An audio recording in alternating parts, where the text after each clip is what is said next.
Throw her out. The command echoed through the grand dining hall with the kind of authority that stopped every heartbeat in the room. No one moved. Not because they hadn't heard. Because they had. Every guard, every advisor, every member of the Han family's organization knew better than to hesitate when Kang Dae-hyun spoke. Yet this time something felt wrong.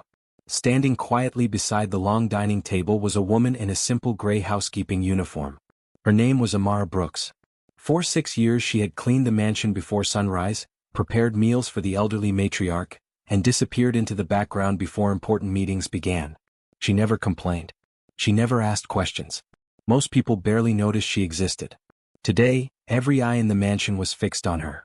A porcelain teacup lay shattered across the polished floor. Hot tea had splashed across a folder filled with confidential documents. To everyone watching, the conclusion seemed obvious. The maid had ruined sensitive information belonging to the most feared Mafia family in Seoul. Dae-hyun's expression never changed. His voice remained calm. You were trusted with one simple responsibility. Amara lowered her eyes. I'm sorry. Sorry doesn't recover information. She nodded once. I understand. That answer irritated him even more. No excuses. No begging. No tears. Just acceptance. He stepped closer until only a few feet separated them. You've served this house long enough to know mistakes have consequences. The room stayed silent. One of the bodyguards finally stepped forward. Boss, should we escort her outside? Dae-hyun didn't even look at him. Immediately, 2 guards approached Amara. She slowly untied the small apron around her waist and folded it with surprising care before placing it neatly on the table. There was something about the way she did it, almost respectful. As though she wasn't losing her job. As though she were saying goodbye to something much deeper. She looked once toward the empty chair at the head of the table. The chair belonged to Madame Han, Dae-hyun's mother. She hadn't come downstairs yet. Amara whispered almost too quietly to hear. I'm sorry I couldn't keep my promise. No one understood what she meant. One guard reached for her arm. Before he could touch her, the heavy wooden doors burst open. The sharp sound echoed across the hall. Every man instantly straightened. Madame Han entered without announcing herself. Even in her 70s, she carried herself with quiet authority that made hardened criminals lower their eyes. She wasn't tall. She didn't need to be. Respect followed her wherever she walked. Her gaze swept across the room. Broken porcelain. Wet documents. 2 guards surrounding Amara. Then she looked directly at her son. What, she asked calmly, is happening? Dae-hyun answered without hesitation. The maid destroyed confidential files. So, I fired her. Madame Han blinked once. You what? I dismissed her. Several advisors expected the elderly woman to agree. Instead, she walked toward her son. Slowly. Silently. Stopping only inches away. For one long second, nobody breathed. Then, crack. The slap echoed through the dining hall.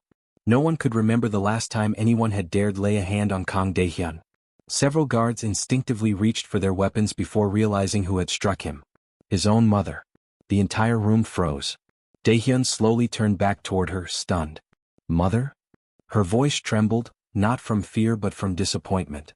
You arrogant fool. No one had ever spoken to him like that. Not in public. Not in private. She pointed toward Amara. Do you even know who you're throwing away? Dae-hyun frowned. Our maid. Madame Han's eyes filled with something between sorrow and anger. No. Her answer came like a blade. She is the reason you're alive. Silence swallowed the room. Several senior captains exchanged confused looks. Amara lowered her head even further. Madam, please.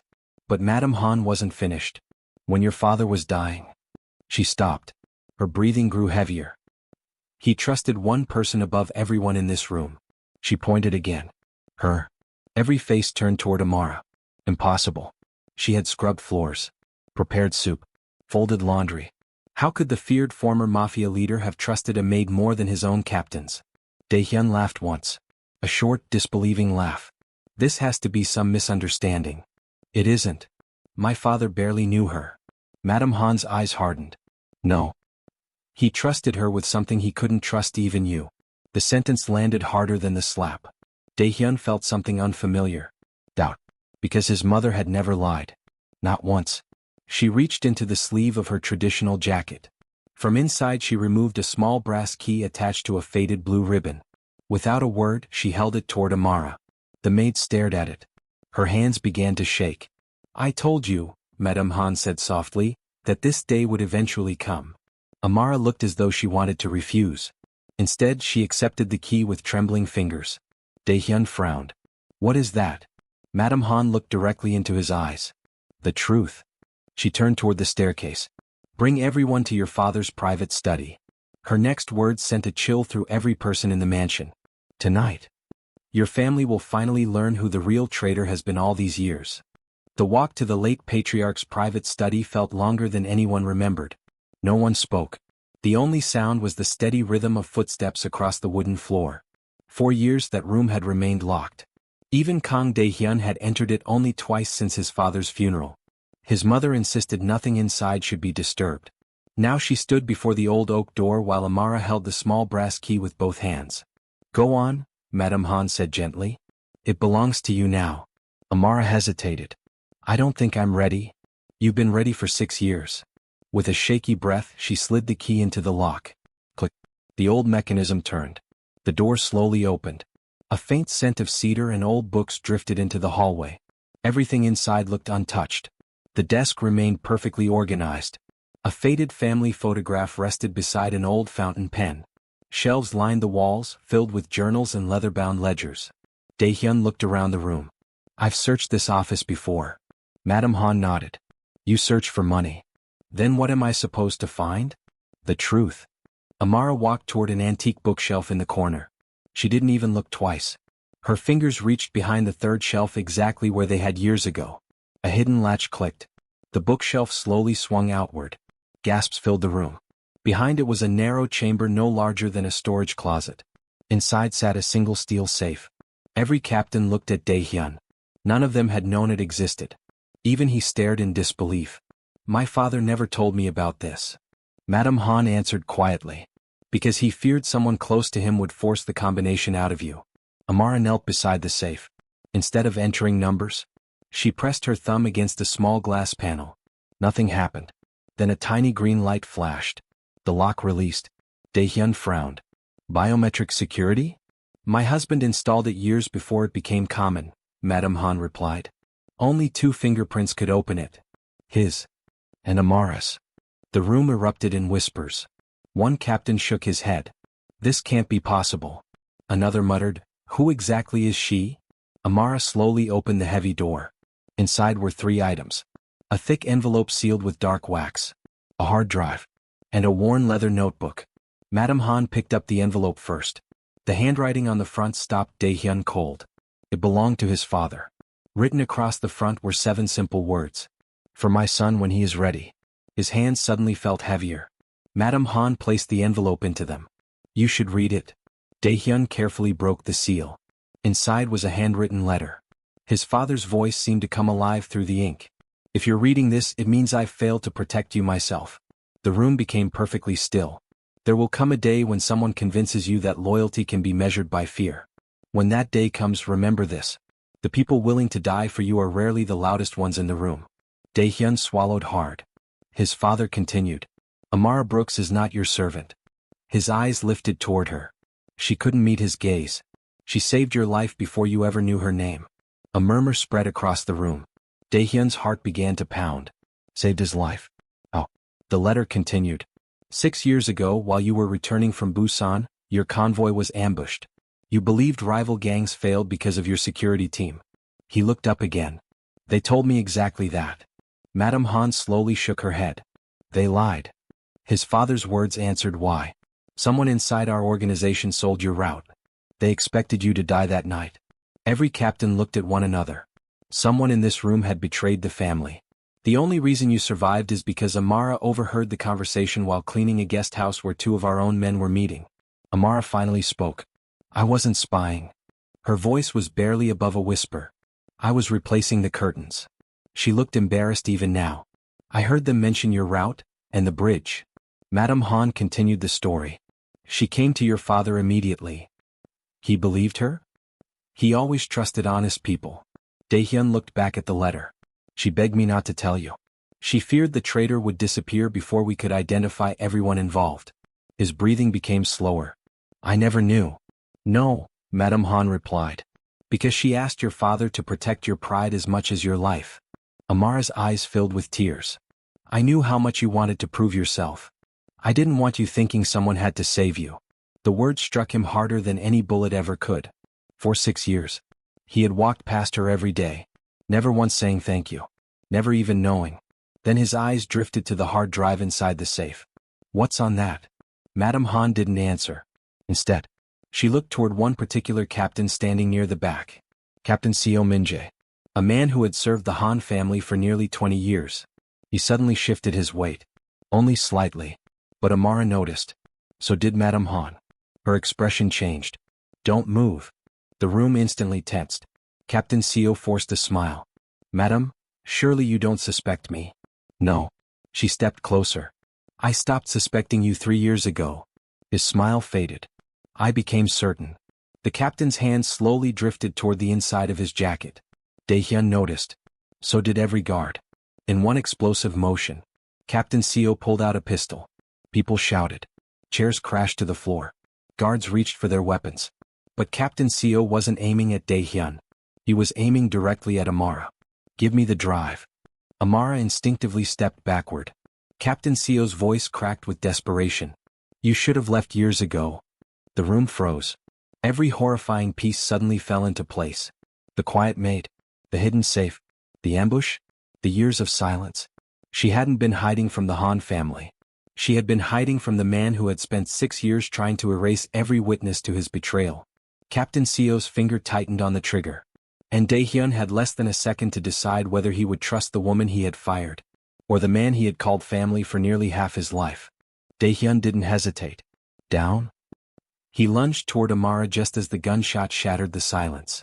The bullet slammed into the bookshelf, spraying splinters across the room. Guards rushed Captain Seo from every direction. Another shot rang out. One guard stumbled backward, clutching his shoulder.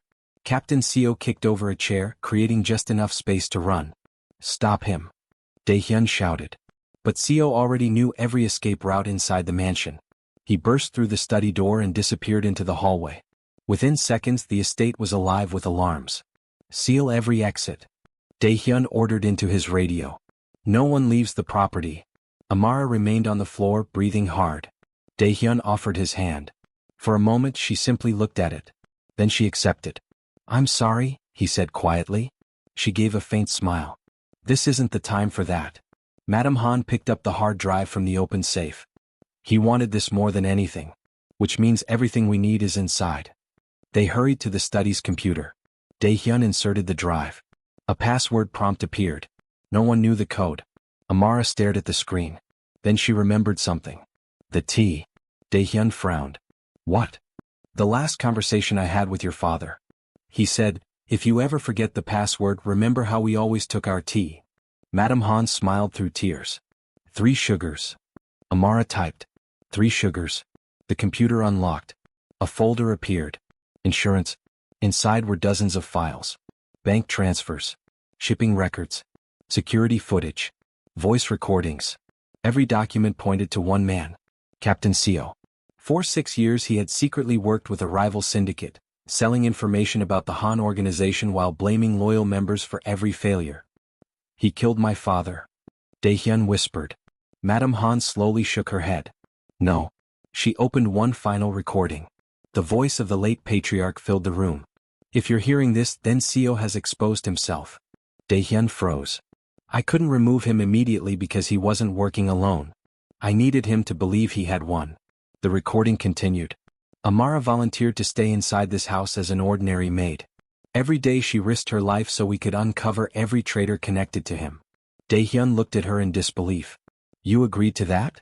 She nodded. Your father asked if I was willing. And you said yes? He saved my younger brother years before we met. I was simply repaying a debt. Dae-hyun lowered his head. For 6 years he had walked past the bravest person in his home without ever learning her story.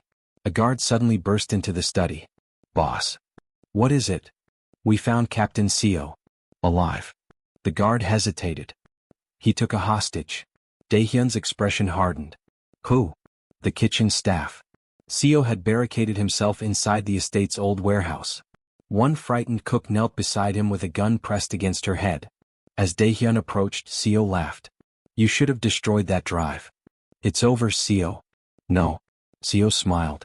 It's just beginning. He tossed a small remote into the air and caught it again. There are explosives planted beneath this warehouse. Everyone stopped. If I die. He raised the remote. This building goes with me. Dae-hyun noticed Amara quietly moving along the side of the warehouse. What are you doing? He whispered. She pointed toward a loose electrical panel. I've cleaned this place for years. You know another way inside? She nodded. I know every room in this house. While Seo kept talking, Amara slipped through the narrow maintenance entrance.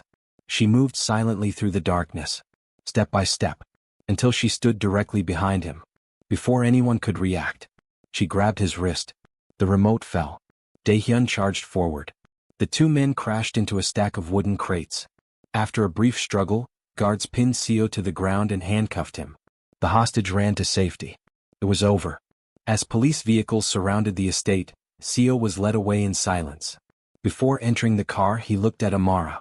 I underestimated you. She answered calmly. No. You overlooked me. 6 months later, the Han estate felt different. There were fewer guards. More laughter. Dae-hyun no longer ate alone. Every Sunday evening, Madame Han insisted the entire household share dinner at one table. Amara no longer wore a maid's uniform.